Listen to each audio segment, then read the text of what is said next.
Call this meeting of the Lake Orion Village Council to order. Pledge of allegiance, please.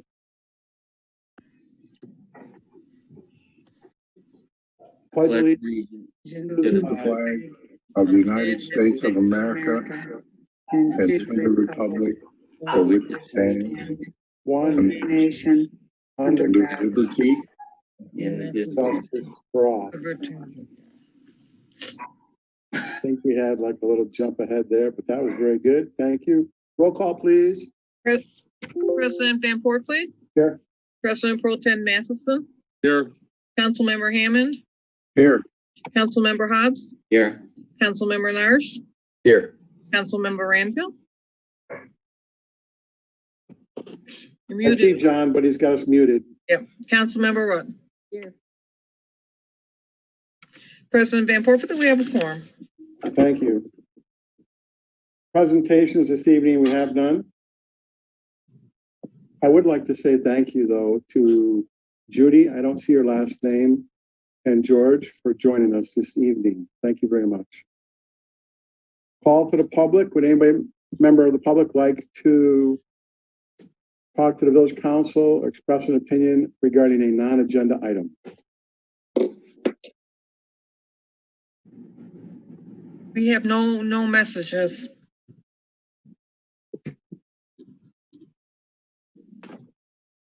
Okay. Judy, do you have anything you'd like to say? I'm here to answer questions about your insurance if you have any. Oh, good. Thank you. All right. Moving on. Consent agenda. Tonight we have 6 items on our consent agenda. The reappointment of members to the Cable Commission, item number 1. Approval of the Village Council regular meeting minutes, June 8th. Number 2. Receive and file police department reports, number 3. DDA executive director report, number 4. Downtown Development Authority regular meeting minutes, number 5. And Downtown Development Authority special meeting minutes, number 6. Mr. Matheson. Move to approve tonight's consent agenda. So moved. Supported by Mr. Ranville. Discussion. All those in favor, please indicate. Roll call. Sorry. Hammond. Yes. Hobbs. Yes. Narsch. Yes. Rudd. Yes. Van Portley. Yes. Ranville. Yes. Matheson. Yes. Motion carries 7-0. Thank you. Look to accept a motion for approval of the agenda. There's no additional items that I'm aware of this time. Mr. Matheson. So moved. Support. Supported by Mr. Hobbs. Roll call. Narsch. Yes. Ranville. Yes. Rudd. Yes. Van Portley. Yes. Hammond. Yes. Hobbs. Yes. Matheson. Yes. Motion carries 7-0. Thank you. Item 8 on our agenda this evening, public hearings, we have none. Item 9, agenda items for consideration, financial matters. Number 1, insurance liability and property proposal. Mr. Young, I believe that's why Judy's with us tonight. Yes, Judy Thompson-Tarosian is here representing the Michigan Municipal League, MML, who carries our liability and property insurance. We have a renewal quote for this upcoming year. And the good news is a decrease of 2.48%, $1,661. So that's the good news. And Judy can speak specifically to some of the items and coverages and changes from last year. We're also receiving, once we make payment, we'll be receiving a dividend of $4,605, which is about $3,000 less than last year, but we're thankful to have that dividend back. So Judy, if you want to comment, raise some of the highlights of the. Sure. The proposal is based on your terms as expiring. The payroll went up about 1%. Your property values went up about 1.5%. These are the things that we rate on. you have one additional vehicle this year, and you have the same number of law enforcement officers and the same number of vehicles. What really impacted your premium this year was that your experience modifier went down by about 8%. And that's I applaud you. That's good. So that's the reason that your premium went down. Premiums on average for the pool have been going up about 4 to 7% on average for all members. So the fact that your premium went down is a good thing. And all the terms are as expiring. So did you have any questions about your proposal? I have one. I can't say that I've actually seen the proposal in a number of years, so it was a great opportunity to get updated. And I thank you. And I thank you for the reduction as well. When I looked at the police officers, we have 14 that we insure. But I'm curious, Mr. Young, do we not have more than that? Because we don't have 14 full-time. This is our reserves and our full-time. And it makes sense that we have them all insured, but I thought there might be more. You're muted, Joe. At this time, that's what we do have. We got some vacancies at the moment, Okay, full-time and part-time vacancies right now. okay. And how many vacancies, Joe, do you know? 1 full-time and 2 part-time. Thank you. Okay, that's my only question.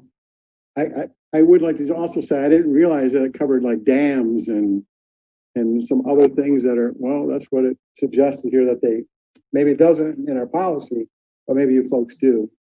We can cover dams. You don't have the coverage for dams, but we do offer some coverage for dams on our policy. We have that opportunity. How many years have we been with you, Judy? Let's see, since 1985. So Thank you very much. 35 years. Thank you for doing a good job. Thank you. We appreciate your membership.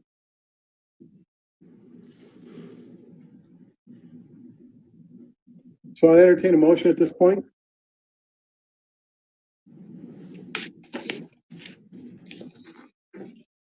Mr. Matheson. You're muted. I'll make the motion to approve the liability and property insurance renewal proposal of the Michigan Municipal League in the amount of $65,469 and authorize the village manager to sign the contract subject to review by the village attorney. Support. Further discussion? Roll call, please. Granville, Yes. Roth, Yes. Van Portfleet, Yes. Hammond, Yes. Hobbs, Yes. Narsch, Yes. Matheson. Yes. Motion carries 7-0. Thank you very much. Thank you, Judy. Yes, go ahead. Thank you. Is there anything else on your agenda that you would need me to stay on to listen for, to answer questions? Joe's shaking his head no, so. Okay. That's accurate. We appreciate your attendance tonight. Thank you. Well, thank you. And again, thank you. It's a member-owned program, so it's your program. But we really appreciate your participation. So thank you. You're welcome. What we really like, and if it's ever an opportunity, please come visit us and just introduce yourself and just give us a little blurb about our carrier. And it's always good to know. And so until we have a renewal issue, we never really meet you. Well, I come out and see Susan and Joe from time to time when things arise. So I'm happy to come to any meeting. Just let me know. All right, we'll do. Great. Have a good evening. Thank you. You as well. Thank you. Yeah. Moving on. Financial matters. Item 2, Parks and Recreation Advisory Committee recommendation for park fees and staff. Mr. Young? Yes, council, before we bringing back a request that the Parks and Rec Advisory Committee made a month ago before we opened the park. At that time, to try to be within the budget constraints of $10,000, it was recommended that we only have the park attendants stay until 5 p.m. on Monday, Tuesday, Wednesday, and Thursday. In light of the number of people that are staying after 5 o'clock, we're asking you to reconsider extending those hours for another 2 hours till 7 p.m. So weekdays should be from noon to 7, Monday, Tuesday, Wednesday, Thursday, and then Friday, Saturday, and Sunday would be noon to 8. The cost budget impact is $1,500, $1,500, assuming there's no rain days for all those hours. So we're asking council consideration, add back in those 2 hours so that the park will be staffed with an attendant until 7 o'clock. We do have attendance sheets that they're maintaining, and they do record how many people were in the park after they left at 5 o'clock. And there is a significant number. As you know, we've had some really good weather. So we're asking council consideration to extend the park attendant for those 2 hours at that cost of $1,500. And there's a motion to that effect for your consideration. Mr. Randall, sir. Yes, I've always pushed for lifeguards, attendants, whatever. There's been people in the park swimming, and that's my goal now too. I don't want anybody in that park swimming without an attendant. It should be closed then.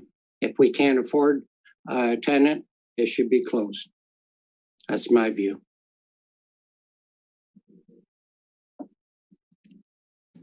I know what I was like when I was little. Ms. Rutt. Yeah, I was contacted by Debbie, who is our park supervisor. And I told her I would read her email to you all. Can't hear. You can't hear me? 1 second. I had this issue in my last meeting. Oops. Wrong headphones.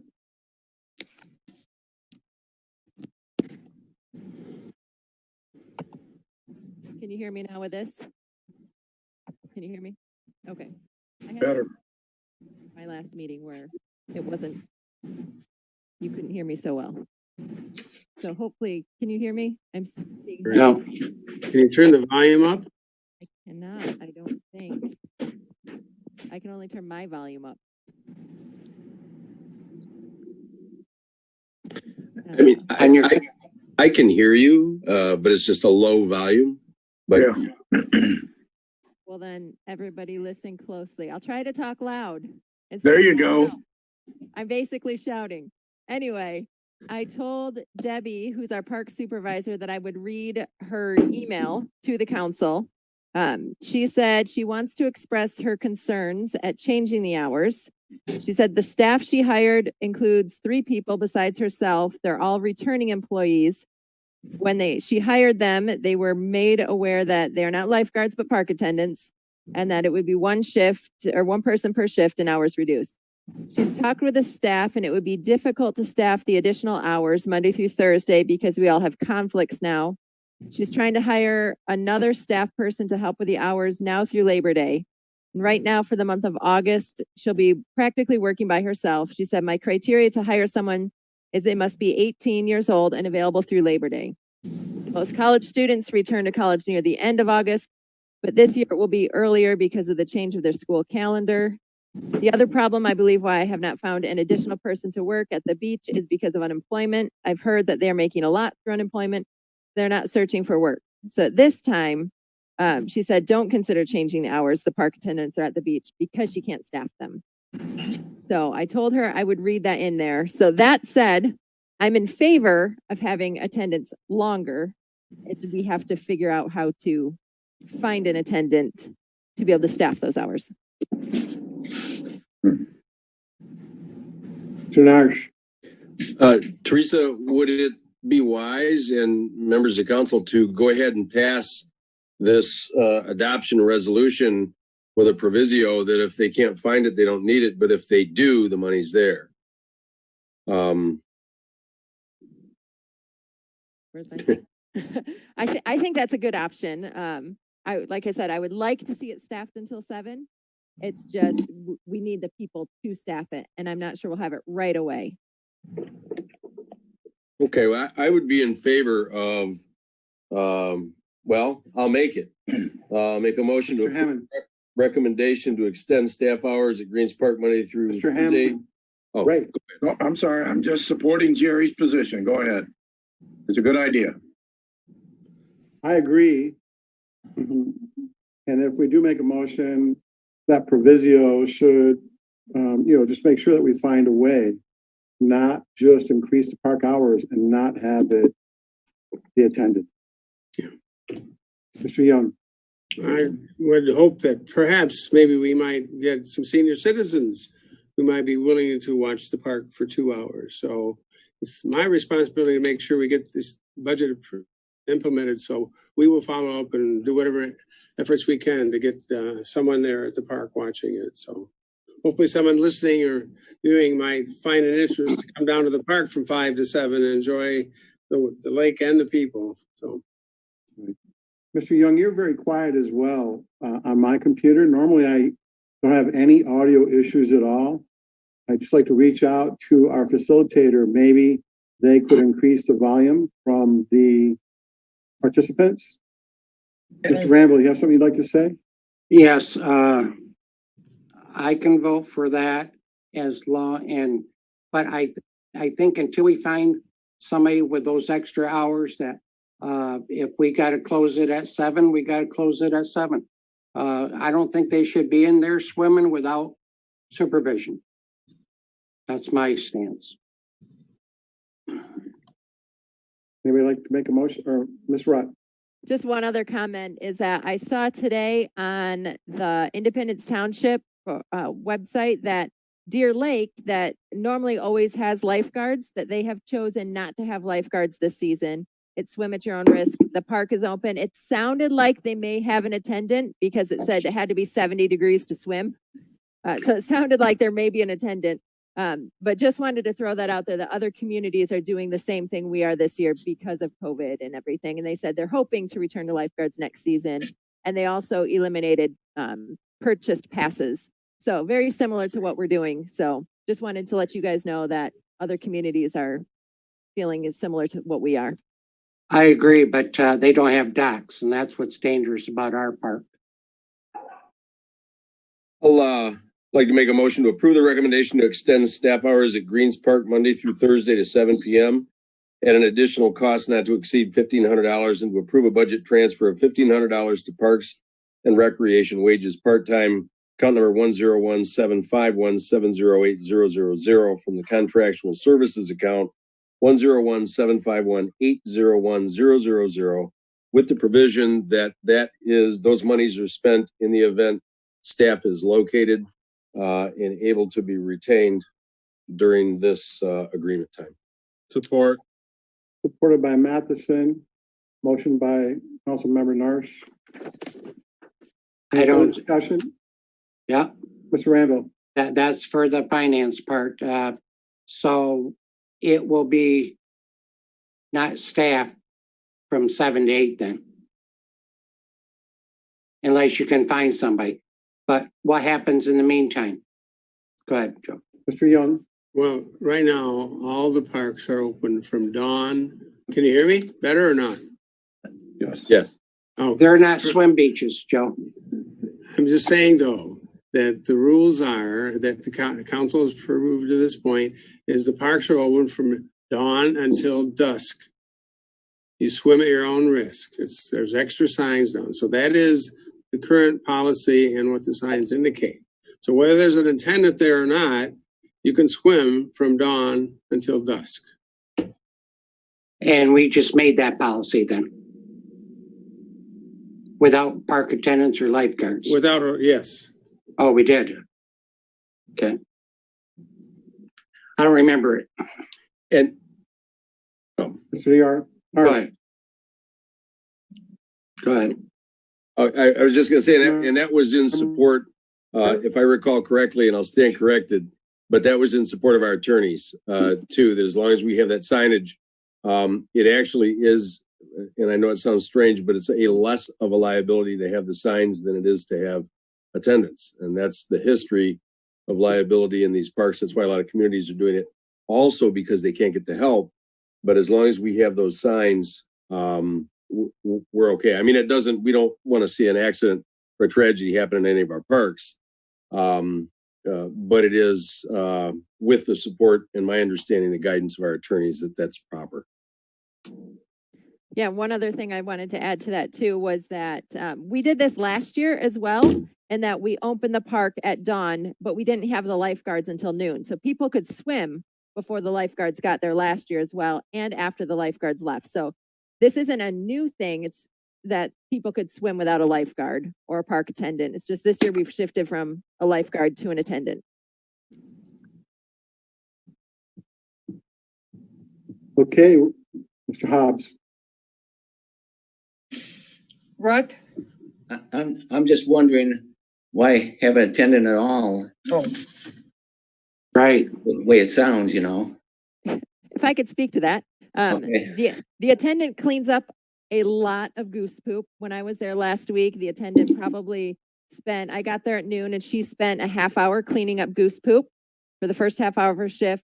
They're making sure the chairs get put out. They're making sure the bathrooms are maintained. So they're busy throughout. They're raking up seaweed off the beach. So the attendant is out there doing stuff throughout their shift. They're making sure that people aren't bringing dogs and alcohol onto the property, because that has been something that the attendants have dealt with, or dogs running into the beach, alcohol being brought in. So the attendants are there checking all those things. All right. Thank you. We did discover last week via a conversation we had with a contractor that there is a spray out now to spray the grass on the water's edge that provides some type of a reflective application. And the geese don't like it and they won't cross. We did that for years. It was some type of like an orange base. We used to spray it quite a bit. Yeah, Mr. Young Years has the information. We'll look forward to trying to use that and deploy that as we go forward. Any other comments regarding this issue? Okay, we have a motion on the floor and support. Roll call, please. Ruck? Yes. Van Portfleet? Yes. Hammond? Hammond?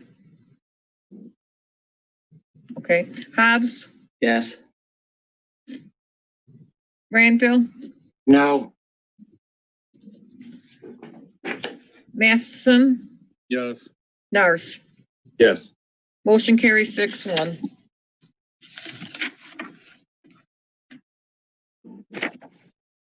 Okay, moving on to item 3, invoice register and bill approval. Mr. Young. Yes, Council, we have before you bills dated June 9th in the amount of $9,926.51, and June 18th invoice register in the amount of $53,357.79, and a payment to Fontana Construction in the total amount of $618,562.31. This includes a change order number 1 for work done on phase 1 in the amount of $65,556.71, but that's already been included in the previous amount. So it's presented for your approval at this time. I would note that there are still some change order requests pending, approximately $28,000 for work that the contractor is applying for, that we'll be meeting with the engineer on to go over. They deal primarily with extra work involved with time spent on trying to locate the various components of the project that have added more cost to than what was the contractor envisioned when he originally bid it. So we'll be bringing that back to you at a later time. But in your packet, you should have a detailed breakdown of the extra items as well as the payment amount, which includes a number of lump sum amounts that were set up in the original bid. They were only paid 50% of those lump sums. So that's, for example, staging. There was I think it was $100,000 amount that we only paid 50 until that phase was done. And so that's why it's a lot higher than had been in the past. So This is basically closing out phase one, except for those few items yet dealing with time, extra time spent locating the work to be done. So, question. Mr. Young, we just received this information Friday afternoon, Late, yes. and I have not had an opportunity to review it. For me, it was a little bit late. I really didn't see it until today, and I apologize about that. I know we've talked in the past, at least I have, about getting these payments in earlier so that we can get them out to council. So if there's questions, we've got a couple, 3 days or 4 days where we can look them over. And you just mentioned that out of the $618,000, none of it applies to cost overruns / some of the difficult issues that we've been talking about, like trying to find the water mains and not having accurate plans. Is that a true statement, sir? Out of that $618,000, none of that fee is associated with that? That's correct. It's only the items that are listed on the unit prices, on the change order. Those are strictly items that they encountered additional beyond what was in the original contract. So the other items we'll be meeting with the engineer and the contractor to go over.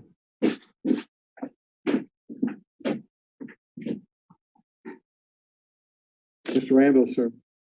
Joe, have you sat down with the engineers and gone over these overruns and these items? I know we were talking about doing it months and months ago. I would like to find out. I know we owe them the money, but I'd like to know the cause of not being able to locate things or added stuff in that wasn't necessary.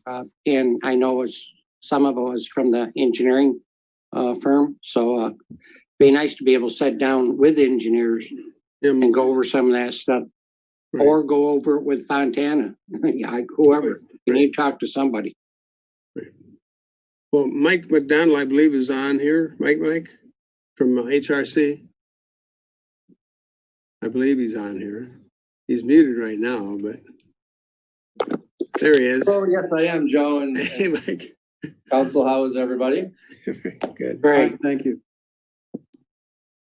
We have sat down a number of times, as you are aware, Joe, and we still have some additional information that we're looking to gather from Fontana, which I believe we've requested a while. I know that they're busy out there working and sometimes have difficulties providing some of the backup that we'd like to see before we can make our recommendation and discuss it with staff. So we need that in order to be able to again make our final input on that and discuss it with you folks, which we'd be glad to do. We've gathered a bunch of info as these have been occurring and want to get them resolved as quickly as you folks do. Mr. Randall. Well, if at all possible, I would like to be able to sit in on a meeting with you, Mike, and the manager and Ken, whoever, and go over some of those details. I think could be helpful. For sure. I think we've got a little bit of a rock and a hard place here in my mind, because if this was not to be approved tonight, when's the next village council meeting, Joe? The regularly scheduled meeting will be July 13th. Okay. All right. I'm okay with that. Let's call a special meeting. I would just comment that the items that you're presented to here with tonight are verified quantities and items that were not in question. Okay. So I would ask that you would approve these this evening. Our engineer and myself, we sign off. They're right here detailed. And this is work that was done in phase one, as you know, which has been quite a while ago. And there's and the work through May 31st. This is the work through May 31st that's included in this request.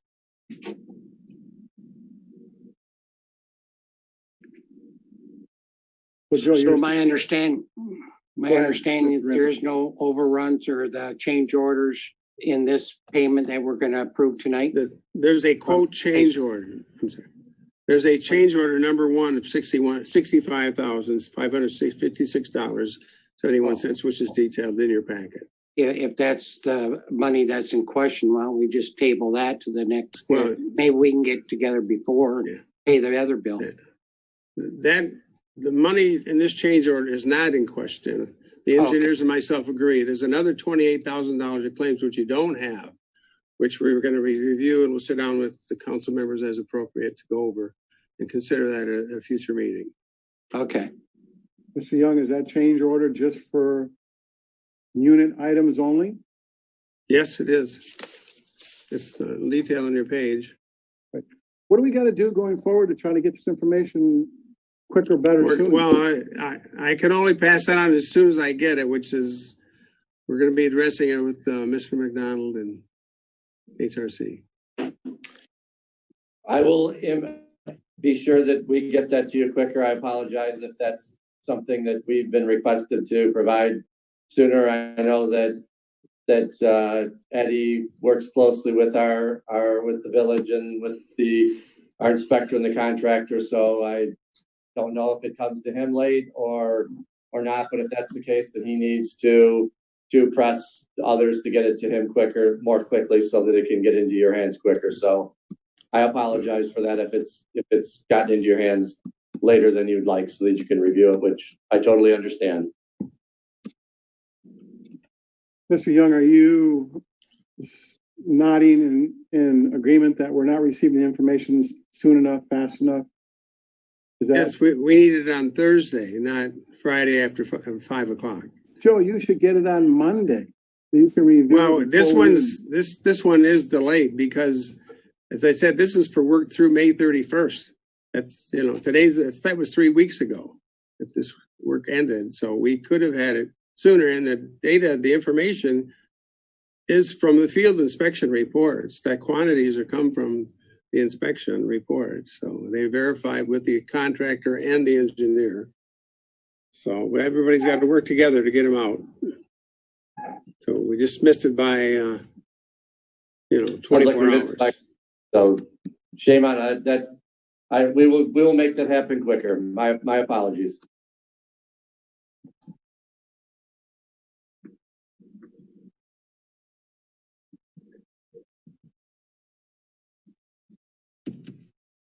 Entertain a motion. So moved.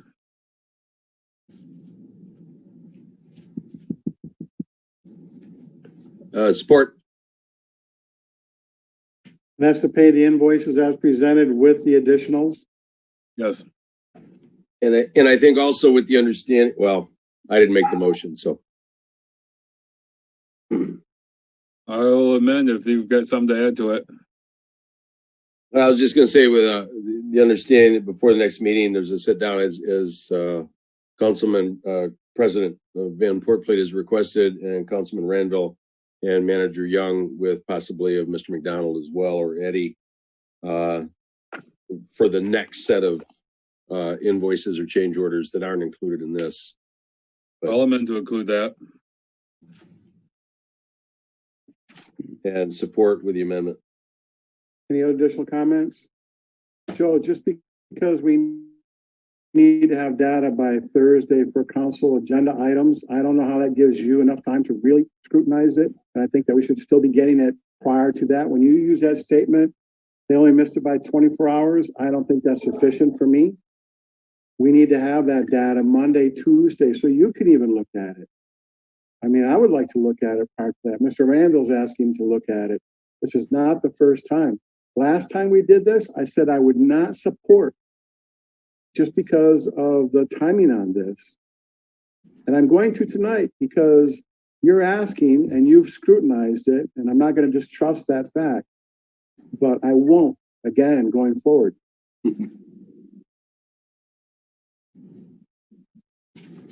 Roll call. Hobbs, Yes.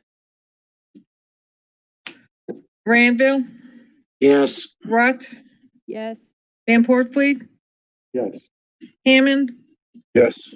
Narsch, Yes. Matheson. Yes. Motion carries 7-0. Thank you. Moving on, budget amendments, Mr. Young. Yes, Council, before you this evening, we have a budget amendment that's from the Downtown Development Authority.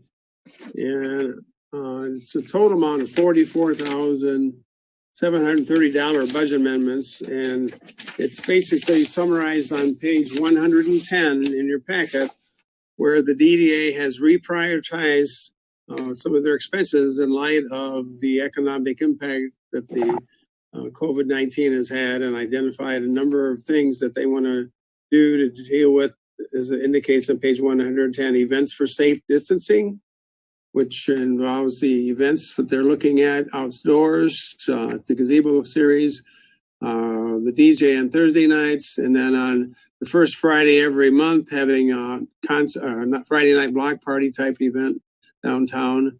That's a total of $13,050, which is included part of the budget transfer. The second area is placemaking for safe distancing, and that includes a wireless outdoor speaker system that can be played on, and includes barricading, fencing, which the bids were reviewed last week with the DDA, and picnic tables included in that of $3,200. The bid came in under that, the quote. So those changes are $38,200, which there's a budget amendment to accommodate that as well included. And the third area is pedestrian safety and lighting, which is possibly looking at embedded crosswalk lights to make it again safer for pedestrian walkway, safety stick photo pass on lights on the Pink Creek Trail, and additional railings along the park, children's park, along with some possible solar lighting, in the total of $8,150. The budget amendment and there's detail for each of these items included in your packet explaining them. But on page 120 is the actual budget account transfer amounts that tie into those items, and where they're bringing the monies from. They're taking it from legal services, some street lighting, reducing the transfer to their land acquisition fund, reducing parking outlay in parking, and they're then adding the money in for the beautification, which is that $38,200 mentioned previously, and then the event items listed, those for this weirdly Wednesday and Thursday, and then first Fridays each month, and then for the safety measures with the railing and fencing, and railing and the picnic table. So that's what's presented for you this evening. The DDA did get bids and did act on some of these items. They're still waiting on the speaker system and some other smaller items. But this is a budget amendment based on their new priorities identified to help economic revitalization from the COVID-19.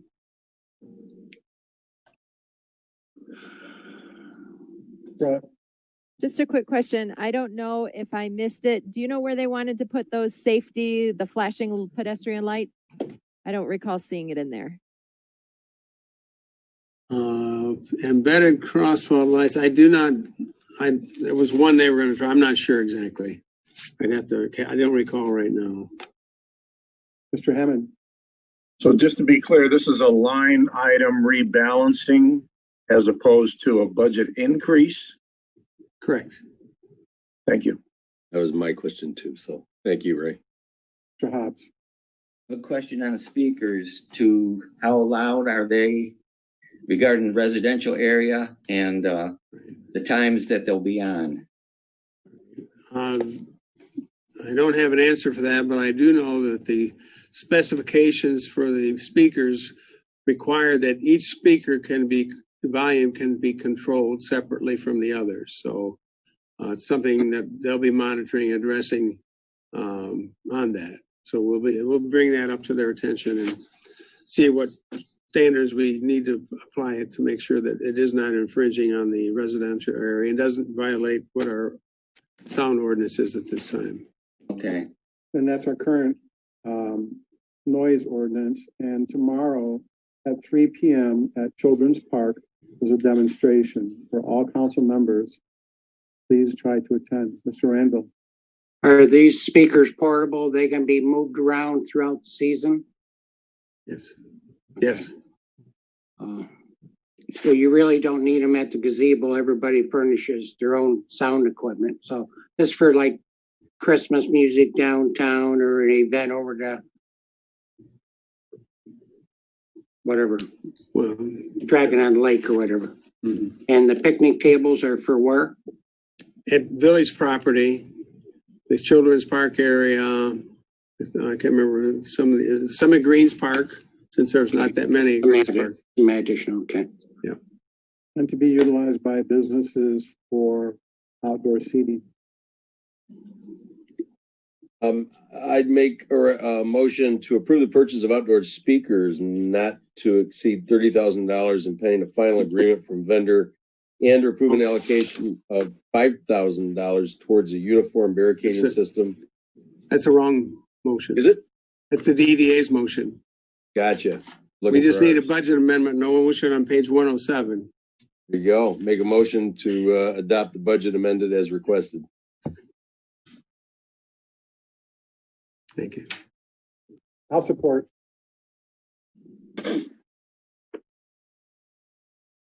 Any other questions? Roll call, please. Matheson, Yes. Randall, Yes. Rutt, Yes. Van Portly, Yes. Hobbs, yes, Hammond, Yes. Narsch. Yes. Motion carries 7-2. Thank you. Item 5, budget financial report. Mr. Young.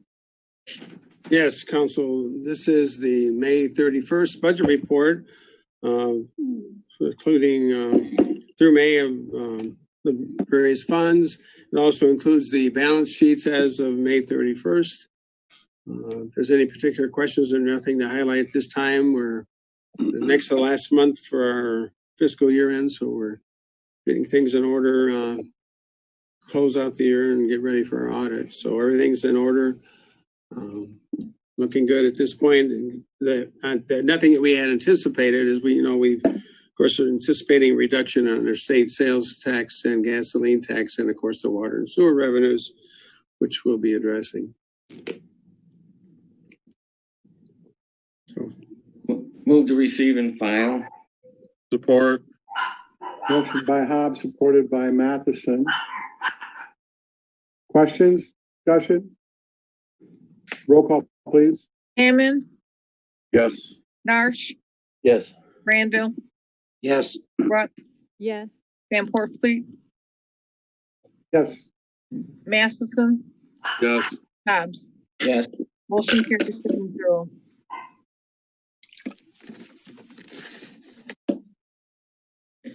Did we include everybody in that? I didn't catch everybody. Yeah. Okay, it might have. Okay, thank you. Moving on to item B, pedestrian bridge purchase. Mr. Young.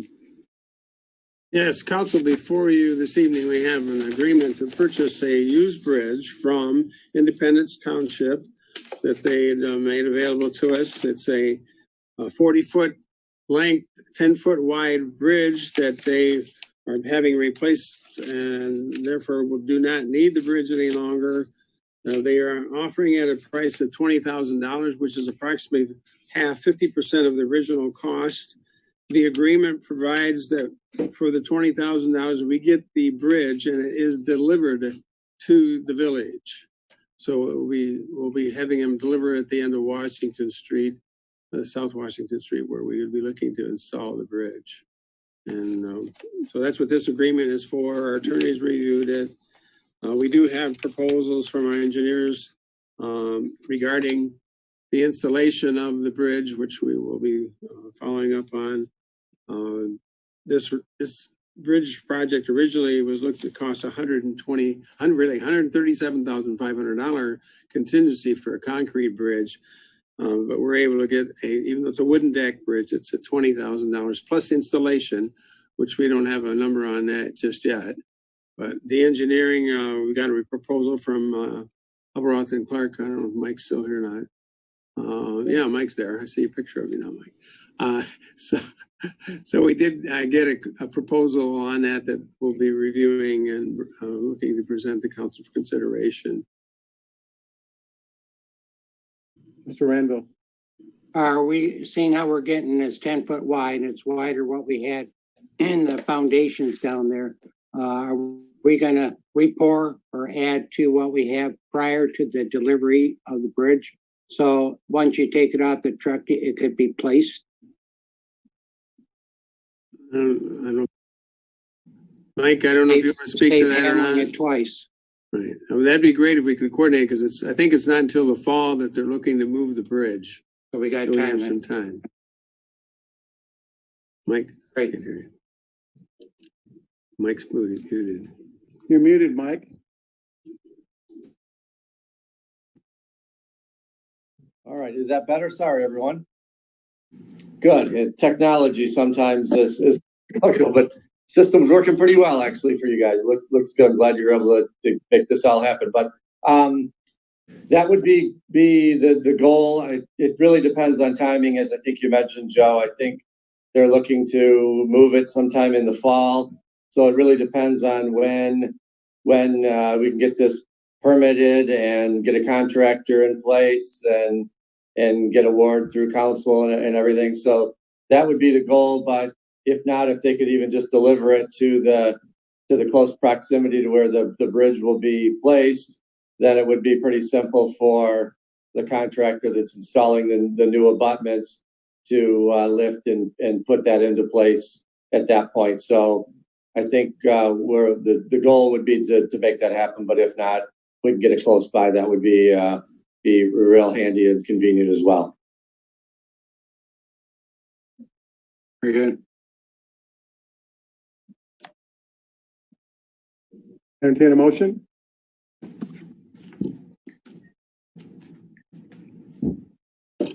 I make a motion to purchase the bridge as specified in tonight's agenda package, $20,000. Support. Discussion. Mr. Young, you said earlier that includes the moving cost. So the moving cost is undetermined at this time, correct? In other words, they're going to contract with getting it here or whatever it may be, or the road commission is going to be removing the bridge, and when they take it down, they're going to drive it over to us. I feel fortunate that we were able to find this scenario because if I recall correctly, that bridge is only a couple of years old at best. Right. They purchased it and then decided to change up. And so good for us. Mr. Hammond, sir. Yeah, I echo your positive comments there about the bridge and the opportunity. My thinking is, to John's point, when they deliver that bridge, it's probably not going to be with the equipment appropriate to set it. That would be too good to hope for, but I think $20,000 delivered with some sort of low boy or however they get it over here and then set it in place. I think that's a very good opportunity for us, and I think we kind of dodged a bullet on that one from a cost perspective. So, agreed. Good job, Joe, and in finding that. Yeah. And our new DPW director that we're contracting with just lived through this scenario where it was delivered and he had to MacGyver the bridge delivery with equipment that he had at the time. So, and he's scheduled to start July 6th. So maybe a good chance for him to show off. That's correct. Mr. Narcer. It may have been discussed, and Joe, you may have thought of it, but I was reading the specs on this. It's 10 feet wide and it holds 8,000 pounds, and it's actually designed to handle vehicle traffic, which that's my concern. So once we place it, and from an engineering standpoint, let's look at putting some bollards on each side to block vehicular traffic from getting onto that bad boy, or we'll have it. It might need more than one on each end, but that we include that in the engineering so it can be poured or at least set after the bridge is placed. But yeah, we'll need those, or we'll have vehicles going across. And that's my only comment. Thank you. Mr. Young, we also need to replace the bridge at Children's Park. Yes. And I know that you and I both had a conversation just briefly about maybe utilizing this bridge since it would allow vehicle traffic and the other one does not. Do we have anything else cooking for Children's Park? We were hoping we would get that grant that was going to help pay for it, but we're going to have to apply for the next round or seek some other funding sources. But no, we don't have any specifics on the replacement bridge. No. You remember that this particular bridge is being funded by Community Development Block Grant dollars, so we couldn't switch it to Children's Park. We have to do Meeks Park in order to get that about $60,000 or $70,000 of block grant money, which include the purchase and the installation. It won't cover the engineering because we didn't bid it out. If we don't bid it out, I should say. But I just assume we not, because it takes a lot of time to get through the federal regulations and requirements. So that could be a problem. But we'll keep pushing now. We know what we're moving forward with. Okay, so we have a motion on the floor and support. Any other comments, questions? Roll call, please. Narsch, Yes. Ranville, Yes. Van Portfley, Yes. Hammond, Yes. Hobbs, Yes. Matheson, Yes. Rutt. Yes. Motion carries 7-0. Thank you. Thank you, Mr. McDonald. You're good to go. Have a good evening, sir. Thank you. You all do the same. Yes. Take care, Mike. Thanks for being here tonight. Moving on to call to the public. Any new call to the public statements? We have none. Closing call to public council comments. Mr. Randall, sir. Just wish everybody have a real safe 4th of July, social distance the best you can, and have a great time. I wish we were meeting in person. I submitted a letter to Ken a couple days ago that I'm not seeking a council position again. I feel I can serve on maybe some other committees. I'm always available for consultation, anything I can do to help, but I've been here 53 years and it's time to step down and let somebody else take over, and whatever I can do to help, I will. But I appreciate it. I love this village, and I know I made a difference. So thank you. Agreed. Thank you. Mr. Hammond, sir. I'm good, thank you. Ms. Rutt. Nothing today. Mr. Narsh.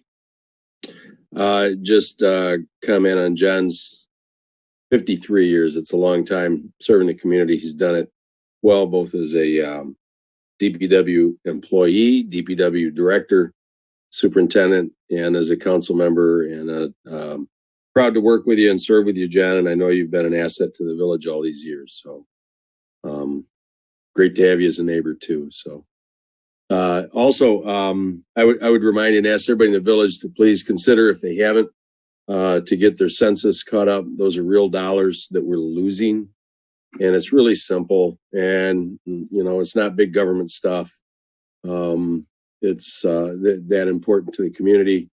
And I also hope that everybody has a safe and enjoyable 4th of July as we celebrate all that makes America great. Thank you.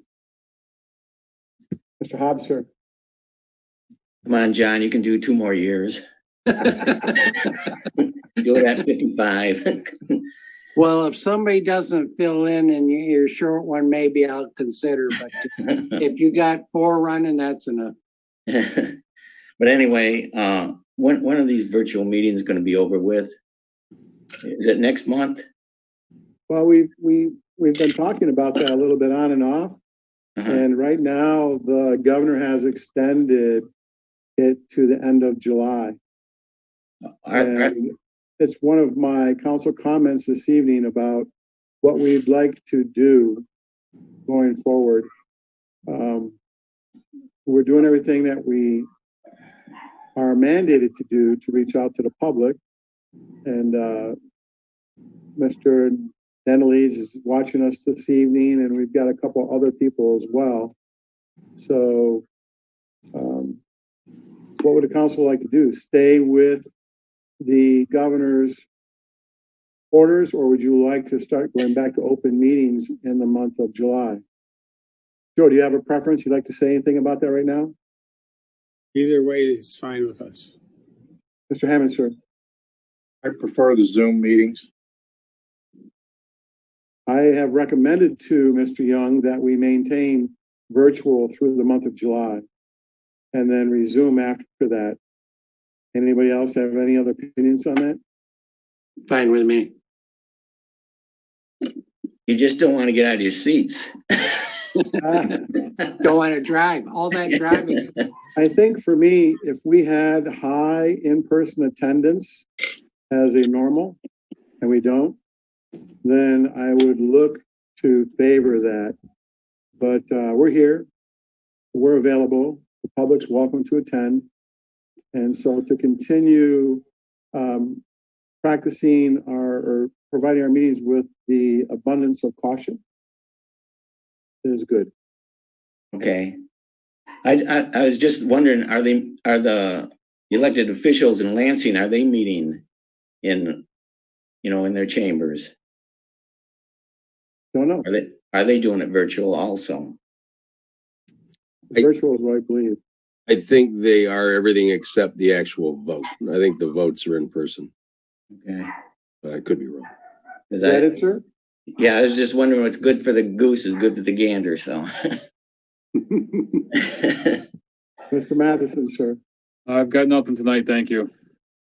I have a couple of just quick items. I had responded to John's email to me regarding his 53 years of service, and he's done a great job, and it's been really good for our community, and I thank you very much, John. And we're going to look for ways to keep you engaged, whether it's a committee or whatever it may be.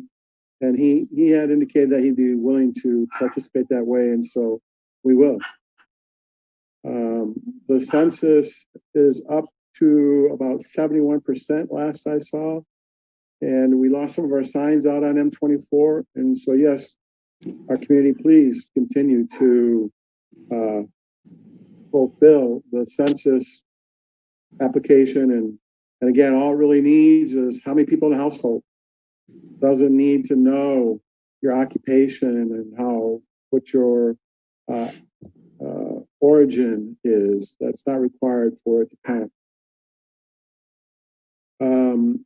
I had mentioned earlier that we have a DPW director starting July 6th, that a number of us participated in the interviewing. That's very exciting. I congratulated Joe today. Job well done. That's been a real hunt. And everything looks good there. And the only last comment I have is on our agenda. Like item number 4 said budget amendments. There was a little bit of a discrepancy today in some communication and conversation. And I think it's important to call it out, like DDA budget amendments. That would have been helpful because it wasn't caught and wasn't recognized as being that specific intent. That's it for me, Mr. Young. Yes, I did want to bring to the council's attention consideration of having a public hearing, scheduling public hearings for the marijuana ordinance resolution we passed earlier this summer, early spring, where we indicated that we would be considering the various medical and recreational adult uses of marijuana and setting up an ordinance to be considered hopefully by November, before the election, because as you recall, we did receive a petition. It wasn't in proper form or order, but we anticipate that if we don't take action, that we will get another petition. So we need to set up, in that resolution, we said we would schedule a number of public hearings. And I was hoping we'd be in public meetings, but we're not for July. But if we could consider maybe setting a public hearing on July 27th, as the first public hearing regarding input and discussion on the various aspects of both medical and the adult use recreational marijuana for public input. Our attorney's been working and reviewed and has some suggested items for us to consider as well.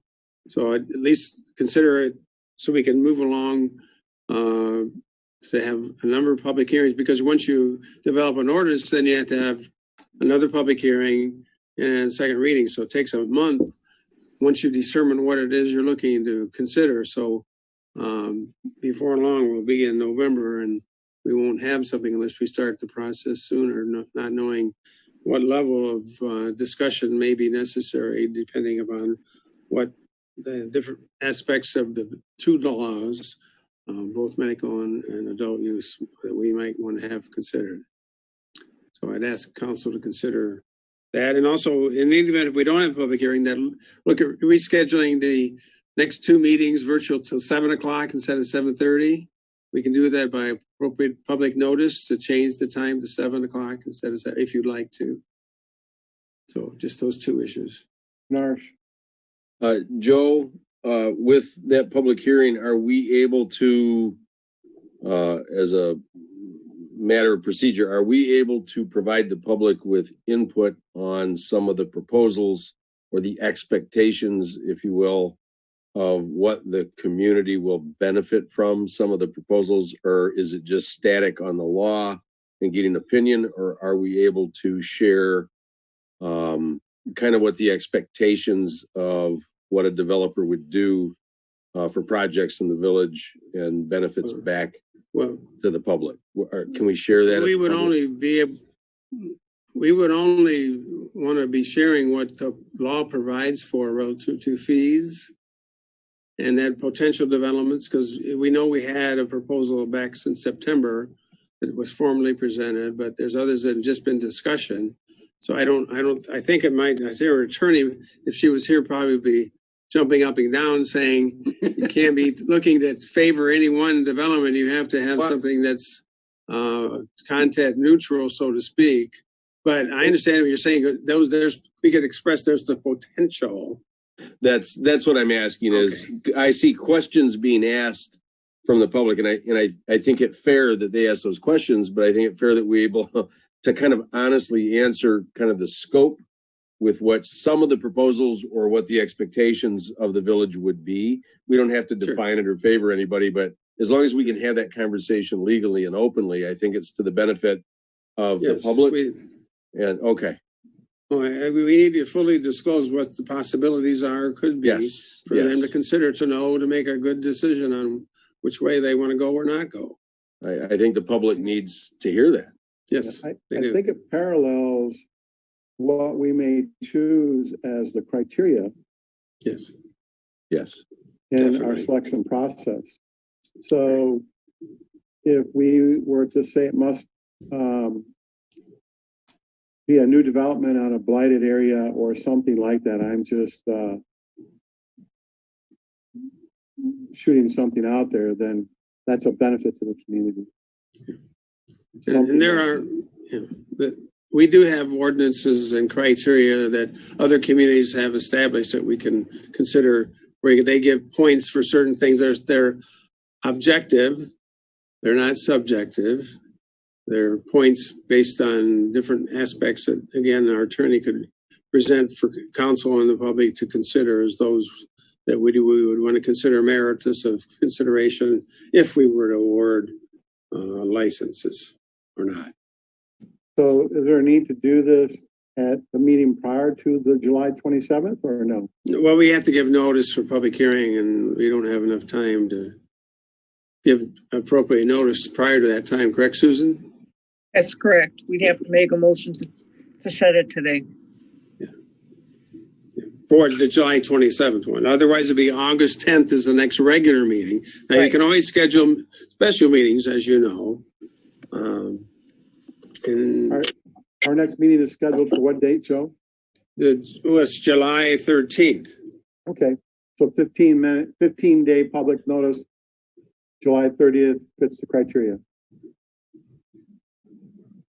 No, for the July 27th meeting. We can't make it because the newspaper doesn't come out until next Wednesday.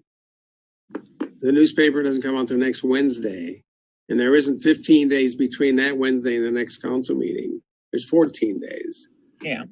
So that's why, because of the date of the publication and we have to get it into the paper on Friday to publish Wednesday. The notice has to be published for 15 days. So it misses the next. They have to skip a council meeting in order to meet the 15-day deadline. But should it not then be required that we are asking for public notice tonight? Yes, Instead of if you want it for the July 27th. okay, Mr. Hammond, sir. Is July 27th will still be a virtual meeting? I know. Is that right. correct? Yes. I would prefer the August 10th meeting I agree. in chambers and let people come forward and speak to the council in person. Right. No, there's Mr. Young, sir. there still might be a limit of how many people can be at any given point. I understand. I think it was 10. I don't know if right now it's at 50 in an inside area or 10. It's 50. 50. So as long as we didn't have more than 50 people, unless We they can- change it. We can set the criteria for that meeting ahead of time when we have more information from the governor's office. Correct. But I would prefer it be done in chambers as opposed to virtually. I agree. Just my opinion. I agree, Ray. I agree with chambers instead of virtual, but Okay. there's a lot to be talked about here and it may require additional time. Yes. Joe, and so I'm still thinking about the July 27th meeting as opposed to waiting until August 10th. You can have more than one public hearing. You can just schedule for both dates. So we're looking for a motion to do in public comments now to provide for Well, that? I'm just saying at some do it. point you can. It's just scheduling a meeting, public hearing, that's all. I think it should have been an agenda item for this evening. It still doesn't preclude you from making a motion.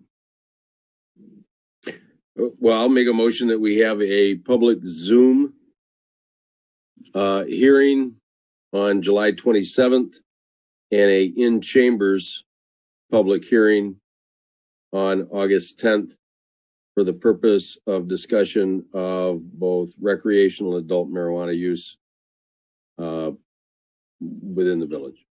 I'll support. Will that be at 7 p.m. or 7:30 p.m.? Preference of council. I 7, I think we've been talking about 7 for summer meetings, so I'll propose 7 in the motion. Wait a minute, then we have to change the meeting times first. Oh, then just leave it at 7:30. Does that make it easier? Well, because one will be at 7, then August is gonna be at 7:30, and I think people will get confused. All right, yeah, 7:30, That's fine. July 27th and August 10th, 1 Zoom, 1 in chamber. I think it's a serious enough issue that we have more than one public hearing. I'd really like to hear from the public on this issue. Agreed. Roll call, please. I'm sorry, Hobbs, I would rather have the meetings both be flesh and blood, but I'll go along with that. Yes. Ranville, Yes. Roth, Yes. Van Portfley, Yes. Hammond, Yes, reluctantly. Matheson, Yes. and Narsch. Yes. Motion carries 7-0. Thank you. Entertain a So- motion to adjourn. So moved. Mr. Young, are we cutting you off? Is there Nope. something else? Okay. Supported by Mr. Narsch, moved by Councilmember Matheson. All those in favor, please indicate with aye. Aye. Opposed? Thank you very much. Have a good evening. Thank you, sir, for joining us, George. And Sarah and whoever's on their iPhone.